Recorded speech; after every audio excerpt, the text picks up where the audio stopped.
I've noticed that many players struggle with reading spin on serve-receive. Misjudging the spin happens very often. When the opponent's hand speed is very fast, it's almost impossible to see the contact at the moment of release. And in amateur matches, opponents may toss too low or even hide the contact. In situations like this, long serves are especially hard to deal with. Today, we'll focus on what to do when you can't clearly read the spin, and what kind of technique helps you safely put the ball on the table first. Let's start with the backhand baseline receive. For this ball, pushing is not an option, because if it's side spin topspin, a push will definitely fly off. Look at this kind of strong side spin topspin, as soon as you push. But if it's half spin, no spin, or backspin, you might still manage to push it on. It may land on the table. You also can't hit it directly, because once you hit strong side spin backspin, will send the ball into the net. The only solution is to loop the ball. But for this loop, to avoid going long or into the net, we need to adjust our approach. So please remember the following key points. First, the racket angle should not be too open. Against side spin topspin, if the angle is too open and you drive upward, the ball will easily fly long, so keep the racket angle slightly closed. Just slightly closed, not too much. Second, the direction of force. Many players instinctively lift too much upward. Others instinctively just touch the ball. Both are wrong. You must complete the full stroke. The motion has to be complete. Third, the swing should not be too big. Because if it's side spin topspin, a large swing easily sends the ball long, even though side spin backspin is manageable compared to a normal backspin loop. Reduce the swing size by about 1/3. Fourth, increase friction. Now, I don't focus on reading spin.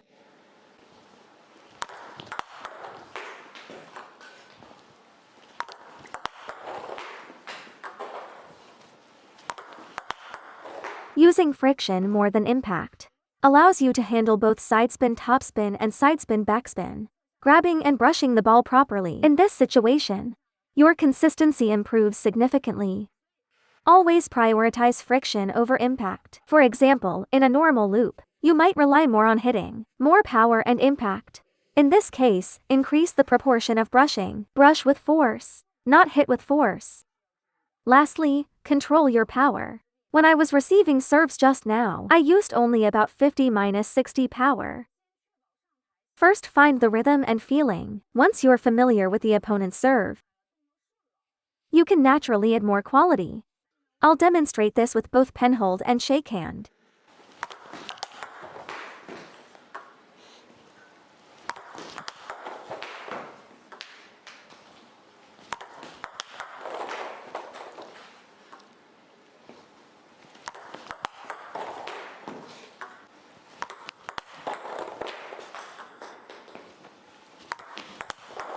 If you control these details well, then on serve-receive, when the spin is unclear, you can greatly improve your consistency.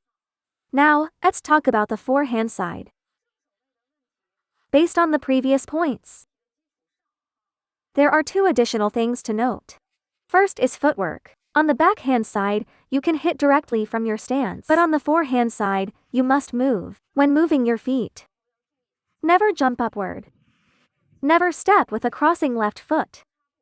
This ball must be played using the hips, because hip movement is the fastest, especially against fast side spin topspin balls. While moving, keep your body stable. Keep your center of gravity on the right side of your body. The second point is the backswing. On the backhand side, the contact point is in front of the body, but on the forehand side, many players are used to pulling the racket far back. Remember, when you move into position, you are already somewhat passive. If the opponent speeds up, you'll get jammed easily. so you cannot swing the racket too far back. Your normal body rotation range should be about 1/3 of a regular loop. A compact backswing. This way, you won't get jammed by the ball. At the same time, pay attention to the racket angle I mentioned, the direction of force, increased friction, and power control. Next, I'll demonstrate it for you.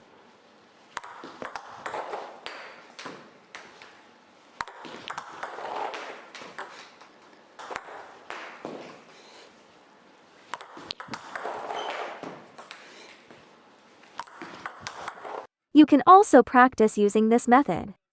Now let's talk about match situations. Many students have told me that, for example, when they play at the same club, or often play with the same opponents, they already read the spin. They clearly know it's side spin, topspin, or side spin, backspin, but they still receive the serve poorly. How do we break out of this situation? Let's start with side spin, topspin. First, when you know it's side spin, topspin, you know pushing is not an option. So you must switch to hitting. But that can still result in the ball going long. So what should we do in this case? Let's keep it simple and clear. Remember these key points. First, raise your hand higher. Second, close the racket angle based on your current stroke. Close the racket just a bit more. Third, control the size of the stroke. Don't push with the upper arm, use the forearm to generate power. Fourth, and this is very important, do not go upward or forward. Go forward and downward. At the end of the stroke, the racket tip should point toward your opponent's stomach. Not upward, but forward and downward, aiming at their stomach area. This keeps the trajectory low. Fifth, pay attention to the receiving direction. It could be right side spin or left side spin. Many players are affected by the side spin, causing the ball to go out wide. Try to receive toward the middle. For example, you can aim here or aim here, keeping it closer to the opponent's middle. This helps avoid being affected by side spin. During matches, you can try applying this technique I've described, constantly looking for a way to put the ball on the table. Once you crack the spin, you'll find your consistency improving noticeably. Players should be bold and willing to change their receiving technique. If your old technique doesn't work, it means the opponent's serve has much stronger spin than usual. You must dare to try new receiving methods, especially on the backhand baseline. Next, we'll talk about backhand baseline side spin, backspin. When pushing or looping sends the ball into the net, how should we adjust in this situation? First, I'll demonstrate a wrong example.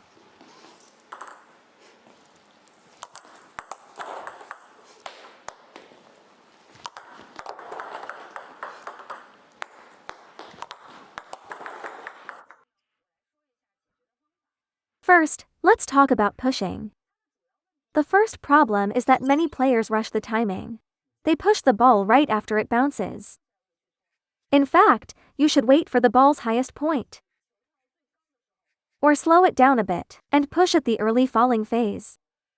This allows you to find the correct contact position more easily. The second issue is during the push. Many players only lightly touch the ball. Because they know the spin is strong, they hesitate and just tap the ball. This doesn't work. You must send the forearm through the stroke. Apply force forward and downward. Make sure the motion is complete. The third problem is not daring to brush the ball. You must use brushing to break through the opponent's spin.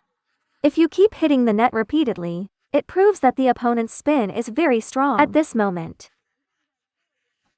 add finger and wrist brushing. Fourth, if the opponent's ball is extremely spinny, you can slightly flatten the racket angle. You must send the ball out, not use a short, abrupt motion. Now I'll demonstrate.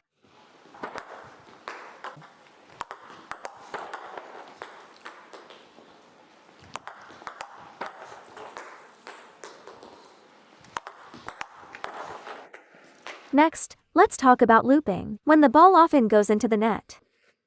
If you repeatedly hit the net.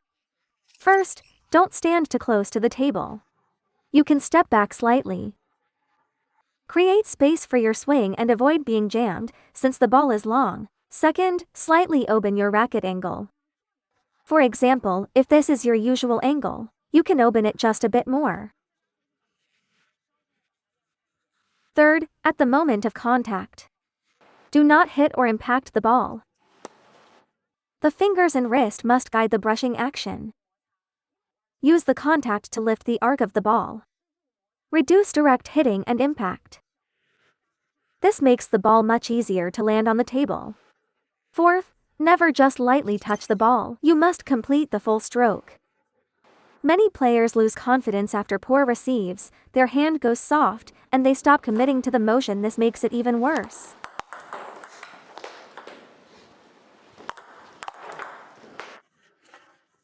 Bring out the upper arm movement. Bring out the forearm movement, and use fingers and wrist to brush with force. Only then can we truly break through strong spin. I'll demonstrate once more. Pay attention, the swing should be larger than when receiving a ball with unclear spin. When you read the spin clearly, you can increase the power and aggressiveness of your receive. When the spin is unclear, using the method shown in the video helps ensure consistency and get the ball on the table, but the shot will be less threatening.